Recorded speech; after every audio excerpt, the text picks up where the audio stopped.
إخواني، هذا هو الرد الوحيد الذي يفهمه النظام. يلا حيو قسما بجبار السماء والأرض، قسما بمن رفع السماء بلا عمد وبسط الأرض على ماء جمد، لن يستطيعوا أن ينتزعوا منا سلميتنا أبدا.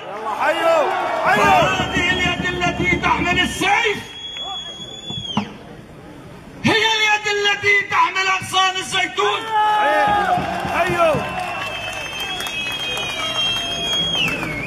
يعملون على تدوير الأجهزة الأمنية والزعران، ولكن الجبل جاهز لتأديبهم دائما. كالغيارة بسباع الغاب بسباع الوغى. هؤلاء أنتم يا رجال، هؤلاء أنتم أيتها الحرائر الأعفة الشرفاء. والله وقسما بجبار السماء والأرض لو رفعت هذه العلامة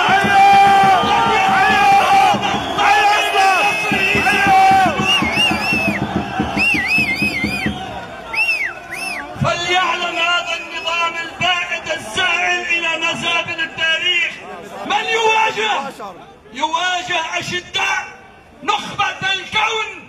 صحيح. واللي ما عنده عيونه أعمى يشوف. هؤلاء هم عزوتي، هؤلاء هم أهلي، هؤلاء هم أرجل بني الأمم. هؤلاء نحن يدا بيد سنترفع عن الصغائر، سنترفع عن كل شيء كتفا بكتف. اليوم نحن بتبعية سماحة شيخنا الفاضل أبو سلمان عدمة لاجئ، جميع مشايخنا الأفاضل أينما وجدوا، بتبعية مشايخنا الأفاضل أينما وجدوا على هذه الأرض وخارج هذه الأرض، نحن بتبعيتهم جميعا منتصرون بكم، بعشائرنا، بمسيحينا، ببداوينا، بالعشائر. نحن جميعا الكتف على الكتف واليد مع اليد.